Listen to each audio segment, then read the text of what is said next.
News live और आपके साथ मैं हूं शिल्पा। साल 2016 खत्म हो रहा है और 2017 का आगाज हो रहा है।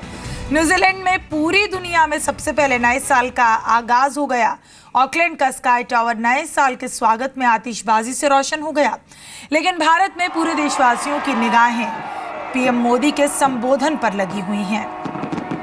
दो तस्वीरें हम आपको दिखा रहे हैं कि किस तरीके से न्यूजीलैंड में नए साल का आगाज हुआ। जश्न के साथ नए साल का स्वागत किया गया और साल 2016 को बाय बाय कहा न्यूजीलैंड के लोगों ने।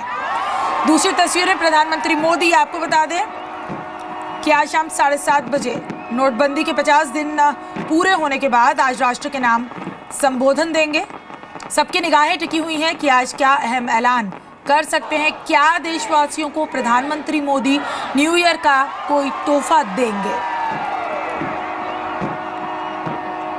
तो शाम 7:30 बजे का इंतजार।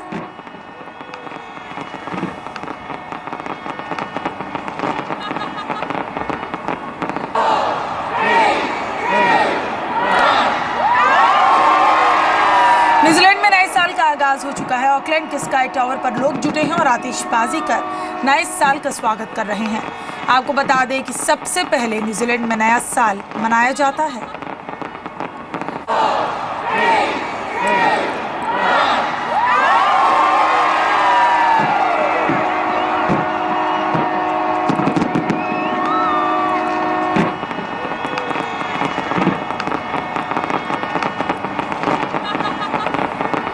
तो नए साल का स्वागत न्यूजीलैंड में पूरे जश्न और आतिशबाजी के साथ। ये तस्वीरें देख रहे हैं आप।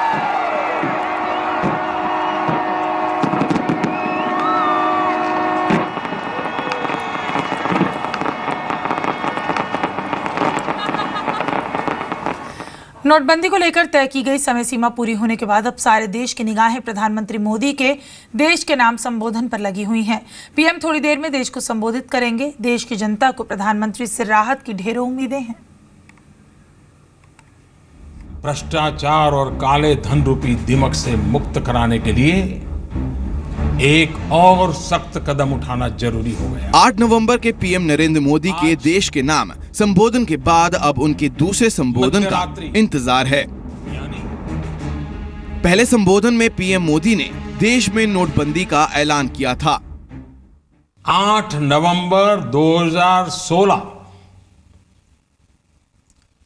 की रात्रि को 12 बजे से वर्तमान में जारी 500 रुपए और 1000 रुपए के करेंसी नोट लीगल टेंडर नहीं रहेंगे। ये मुद्राएं कानूनन अमान्य होगी। राष्ट्र के नाम संबोधन में प्रधानमंत्री नोटबंदी के फायदे गिना सकते हैं। साथ ही पीएम ब्लैक मनी के खिलाफ अपनी लड़ाई जारी रखने का ऐलान भी कर सकते हैं। सूत्रों के मुताबिक प्रधानमंत्री ब्लैक मनी पर रोक लगाने के लिए नई घोषणाएं कर सकते हैं।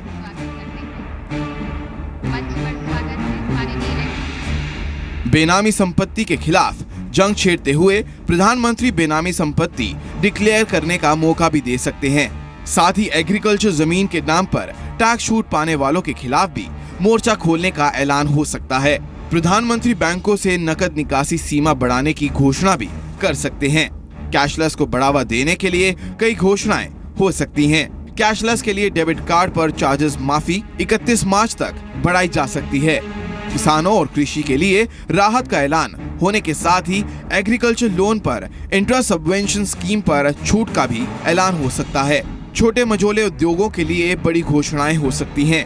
जनधन खातों को लेकर भी स्कीम का ऐलान हो सकता है। पीएम मोदी के इस संबोधन पर पूरे देश की नजरें टिकी हुई हैं, क्योंकि सड़क पर खड़ी जनता 50 दिनों के बाद अब सुकून की उम्मीद लगाए बैठी है। प्रधानमंत्री ने भी सिर्फ 50 दिन ही देश से मांगा था। असीमन चंदा, जी मीडिया, दिल्ली। आलोक हमारे संवाददाता हमारे साथ जुड़ रहे हैं। आलोक, बस चंद घंटे और रह गए हैं और 7:30 बजे का सबको इंतजार है जब प्रधानमंत्री राष्ट्र के नाम संबोधन देंगे। लेकिन इंतजार सभी को यही है कि प्रधानमंत्री इसमें क्या अहम ऐलान कर सकते हैं। क्या माना जाए, कोई राहत मिलने की उम्मीद है आज? देखिए, प्रधानमंत्री 50 दिनों की मोहलत देश की जनता से मांगी थी। देश की जनता ने उन्हें पूरी शिद्दत के साथ जो उनका नोटबंदी का अभियान था उसमें समर्थन दिया है। और प्रधानमंत्री सबसे पहले तो थैंक्स गिविंग एक स्पीच दे सकते हैं कि लोगों ने जो सपोर्ट किया है उसके लिए उनका शुक्रिया। इसके बाद जो उनके मन में कई सारी और बातें जो चल रही थी पिछले भाषणों के दौरान भी उन्होंने बताया है। सबसे पहला नंबर 1 तो बेनामी प्रॉपर्टीज़ को लेकर उनके मन में ये कई सारे योजनाएं होंगी कि बेनामी प्रॉपर्टी को अनर्थ करने के लिए किस तरह की आगे योजनाएं वो ला सकते हैं या क्या मोहलत दे सकते हैं।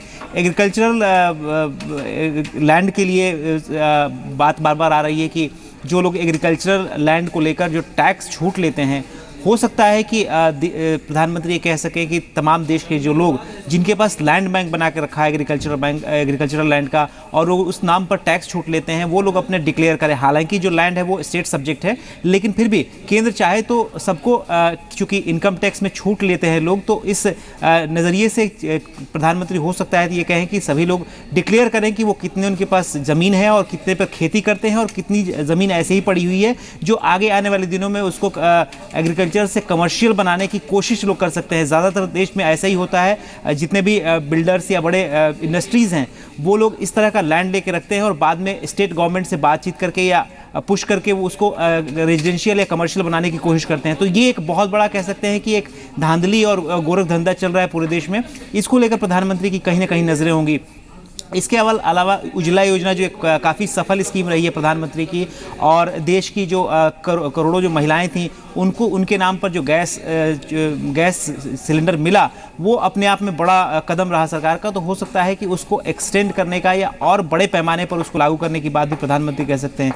तो कई सारी चीज़ें हैं जो प्रधानमंत्री के तरफ से आ सकती हैं। इसके अलावा जो राहत है, आम आदमी राहत लगाकर बैठा था कि तमाम जो इस नोटबंदी के बाद जो दिक्कतें झेली हैं उसमें कुछ सुकून मिले उन्हें। तो जाहिर सी बात है डिजिटल और कैशलेस इकोनॉमी बनाने की तरफ सरकार आगे बढ़ रही है। तो ऐसे में कैशलेस या डिजिटल इकोनॉमी बनाने के तरफ सरकार कई और घोषणाएं कर सकती है। कल भी उन्होंने घोषणाएं की थी, जो पे ऐप उन्होंने लॉन्च किया था Bharat interface money for money Bhim, उसके अलावा भी कई सारे वो हो सकते हैं। और सबसे बड़ी बात कि जनधन खातों को लेकर प्रधानमंत्री ने अपने भाषण में कहा था कि मैं अपना दिमाग लगा रहा हूं कि इन रुपयों को किस तरह से जो जनधन खातों में जमा हुए हैं बड़े पैमाने पर उसका फ़ायदा जो खाता धारक है उसको मिले, जो गरीब है उसको मिले, उनको ना मिले जिन्होंने खाता में पैसा अपना जमा करवाया है। तो हो सकता है कि इसको लेकर भी एक बड़ा अनाउंसमेंट सरकार करे, क्योंकि प्रधानमंत्री लगातार ये कह रहे हैं कि मैं कुछ कोशिश कर रहा हूं कि इसमें कुछ ना कुछ तरीका ऐसा निकाला जाए कि पैसा गरीबों के पास ही रह जाए। जी, बहुत शुक्रिया इस बातचीत के लिए आपका। और उधर विपक्ष ने पीएम के भाषण से पहले एक बार फिर नोटबंदी को लेकर हमला बोला है। कब राष्ट्र को संबोधित नहीं करते हो? तो रोज करते हैं, कोई नई बात तो है नहीं। लगता है फिर कुछ सख्त फैसला आज उम्मीद लगाई। अरे भाई, नोटबंदी से बड़ा सख्त फैसला तो कोई दुनिया में, देश में कभी हुआ नहीं। एक बार इमरजेंसी जरूर हुई थी जी, तो इससे बड़ा सख्त फैसला क्या होगा कि 125 करोड़ आदमी लाइन में खड़ा है। ऐसा सख्त फैसला है कि 125 करोड़ आदमी पूरे देश में, गांव देहात शहर सब जगह लाइन में खड़ा है। देखिए, ब्लैक मनी के बारे में प्रधानमंत्री कह रहे हैं, आप पता नहीं रात को क्या कहेंगे, लेकिन हमने 15 सवाल पूछे उनसे। ये 15 सवाल का जवाब वो दे आज रात को, जब वो बोल रहे हैं। वो सवाल की सूची जो है हमने सरकार को सौंपी। लेकिन ब्लैक मनी की बात जो कह रहे हैं वो, अब ये स्पष्ट हो गया है कि जितना पैसा उन्होंने 500 और 1000 रुपए में जो हटाया, वो सब आ गया वापस बैंकों में। इसका मतलब क्या है? अगर बैंक में नहीं आता तो समझ सकते हैं कि ब्लैक मनी जो है वो नहीं आया। सब वापस आ गया, मतलब ब्लैक मनी जो है सफेद हो गया। उनको कानूनी तौर पर आपने उसको जो है उसके ऊपर आपने ठप्पा लगा दी। रिजर्व बैंक ने एटीएम से कैश निकासी की सीमा बढ़ा दी है। नए साल यानी 1 जनवरी से एटीएम कार्ड से रोजाना 4500 रुपए निकाला जा सकेगा। अभी तक एटीएम से कैश निकासी की सीमा 2500 रुपए रोजाना है। हालांकि बैंक से कैश निकासी की सीमा में कोई बदलाव नहीं किया गया। पहले की तरह ही अब भी बैंक से हफ्ते में 24,000 रुपए निकाले जा सकेंगे। कैश निकासी को लेकर आरबीआई ने नोटिफिकेशन जारी कर दिया और इसके साथ ही आरबीआई ने बैंकों से कहा कि वो इस बात का ध्यान रखें कि 500 रुपए के नोट लोगों को ज्यादा से ज्यादा मिले। सरकार और आरबीआई दोनों का कहना है कि करेंसी की कोई किल्लत नहीं।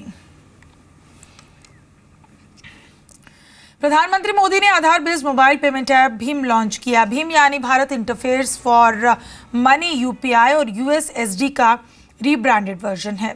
इस दौरान पीएम ने कहा कि अगले 2 हफ्तों में आधार बेस्ड पेमेंट सिस्टम की शुरुआत हो जाएगी। आधार बेस्ड पेमेंट सिस्टम में अंगूठा लगाकर पेमेंट किया जा सकेगा। इसके लिए यूजर्स को अपना आधार कार्ड बैंक खाते से लिंक कराना होगा। भीम ऐप को एंड्रॉयड ऐप स्टोर से डाउनलोड किया जा सकेगा। इस ऐप से प्लास्टिक कार्ड और पीओएस मशीनों का इस्तेमाल कम होगा। इस मौके पर पीएम ने लकी ग्राहक योजना के विजेताओं को इनाम भी दिया। साथ ही पीएम ने भीम मोबाइल ऐप से खादी को पेमेंट भी किया।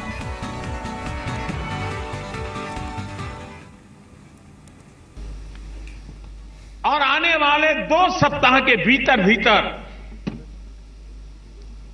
एक और काम हो रहा है जिसकी सिक्योरिटी की चेकिंग की व्यवस्था चल रही है इन दिनों। वो आने के बाद तो ये भीम की ताकत ऐसी होगी कि आपको न मोबाइल फोन की जरूरत पड़ेगी, न स्मार्टफोन की जरूरत पड़ेगी, न फीचर फोन की जरूरत पड़ेगी, न इंटरनेट की जरूरत पड़ेगी। सिर्फ आपका अंगूठा काफी है। आपका अंगूठा काफी है।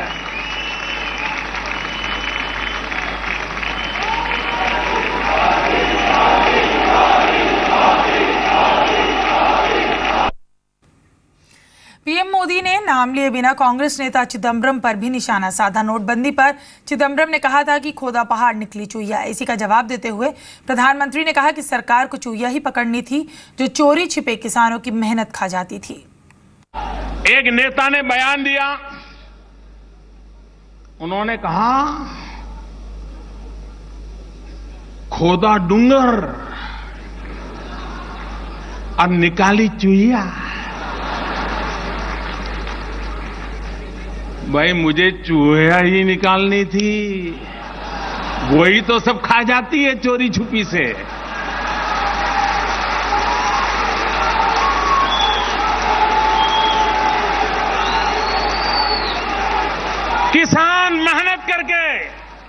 किसान मेहनत करके अनाज का ढेर करे, 2 चूहियां आ जाए साहब, सब खत्म कर जाती। तो जिस नेताजी ने जो कहा, मैं उनका धन्यवाद करता हूं कि कम से कम सच तो बोले। ये चूहियां पकड़ने का ही काम है, जो देश का गरीब का धन खा जाते थे, वो चूहियां पकड़ने का ही काम है और चल रहा है, तेज गति से चल रहा है। प्रधानमंत्री मोदी ने कहा, एक दिन होगा जब पूरी दुनिया भारत की ही चर्चा करेगी। देश की कैशलेस क्रांति इतिहास में दर्ज होगी। भाइयों बहनों, मैं जानता हूं आज लोग इसका मूल्यांकन करने की न हिम्मत करेंगे, न ही शायद उतना सामर्थ्य होगा, लेकिन वो दिन दूर नहीं होगा जब इस सारे घटनाक्रम का मूल्यांकन होगा, इतिहास की तवारीखों में जब मढ़ा जाएगा, तब एक बात उजागर होने वाली है। हमारा देश, कभी कहा जाता था यूनान मिस्र मिट गए, लेकिन क्या बात है कि हस्ती मिटती नहीं हमारी। ये वो कौन सी बात है, ये कौन सी बात है कि हस्ती हमारी मिटती नहीं। भाइयों बहनों, आप अपने कार्यकाल में भी देखा हो, जब भी हमारे देश में कोई बाहरी हमला होता है, कोई बाहरी जुल्म होता है, कोई बाहर से कुछ कह देता है, तो पूरा हिंदुस्तान एकजुट होकर के उसके खिलाफ मुकाबला करने के लिए तैयार हो जाता है।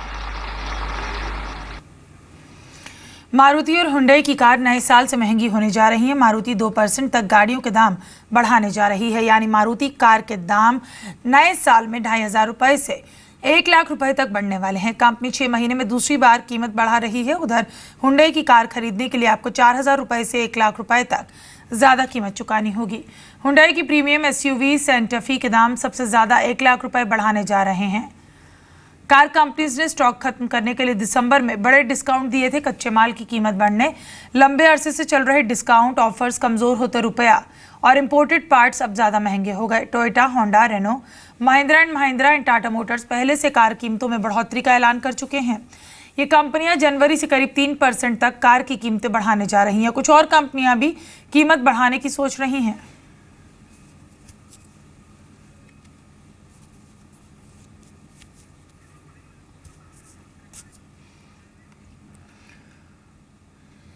नए साल पर होने वाली पार्टीज में पुरानी रौनक देखने को नहीं मिलेगी।